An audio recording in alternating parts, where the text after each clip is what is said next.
মহান মে দিবসের সাথে যোগ হওয়া 2 দিনের সাপ্তাহিক ছুটিতে পর্যটন কেন্দ্রে বেড়েছে পর্যটক সমাগম। এরই মধ্যে প্রায় সবগুলো হোটেল রিসর্ট বুকিং হয়েছে। ব্যবসায়ীরা বলছেন, ঈদে জমজমাট ব্যবসার পর টানা দ্বিতীয়বার পর্যটকদের ঢলে প্রাণ ফিরে পাবে পর্যটন খাত। কক্সবাজার বিশেষ দিবস সহ যে কোনো ছুটিতে পর্যটকের ভিড় থাকে এই সমুদ্র সৈকতে। এবার মে দিবসের ছুটি সহ টানা ছুটিতে পরিবার পরিজন নিয়ে জড়ো হয়েছেন অনেকে। পয়লা মের উপলক্ষে তারপর আরো 2 দিন ছুটিও আছে, আরো কয়েকদিন ছুটি এভাবেও দেওয়া হয়েছে।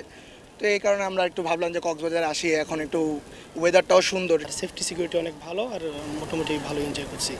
কক্সবাজারে 5 শতাধিক হোটেলের বেশিরভাগ কক্ষ বুকিং হয় আগে থেকেই। কিছু হোটেলে পর্যটকদের জন্য দেয়া হয়েছে বিশেষ ছাড়, আর পর্যটকদের নিরাপত্তায় নেওয়া হয়েছে নানা পদক্ষেপ।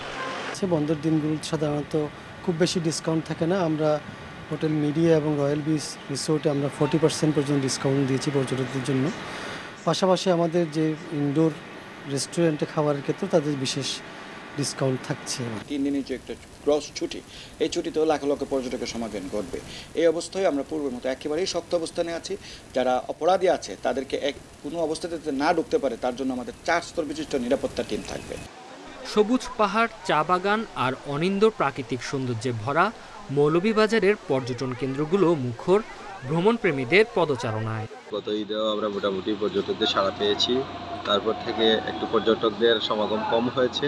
আশা করতেছি আগামী 3 দিনের ছুটি আছে, সেখানে ভালো পর্যটকদের সমাগম হবে।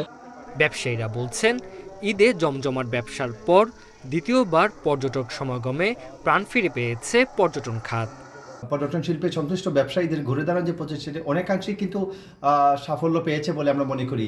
শ্রীমঙ্গল উপজেলায় এবং মৌলভীবাজার জেলায় অসংখ্য হোটেল রিসোর্টে পর্যটকরা আসবেন এবং রিসোর্টগুলোতে ইতিমধ্যে শতভাগ বুকিং হয়েছে। টানা 3 দিনের ছুটিতে মাধবকুণ্ড ঝর্ণা, লাউয়াছড়া জাতীয় উদ্যান সহ 50টি দর্শনীয় স্থানে ব্যাপক পর্যটকের সমাগমে আশা করছেন ব্যবসায়ীরা। Tanzil Hasnat, independent news.